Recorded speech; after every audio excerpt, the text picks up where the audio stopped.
Hi! In front of me is TOSCIDO X109 and today I would like to show you how you can set up screen lock on this tablet.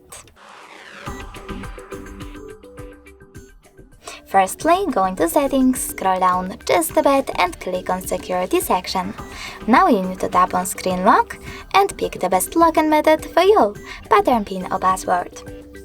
Following that, just enter it and choose Next at the bottom right corner. Now you need to repeat it and click on Confirm at the bottom right corner as well. Then select one of those options to answer the question how do you want the lock screen to display your notifications. I'll go with Show all notification content, so I have to tap on this option, click on Done, and now when I turn off my screen and then turn it back on, as you can see, pattern is now required. Thanks so much for watching. If you enjoyed this video, leave a like, comment and definitely subscribe. Bye!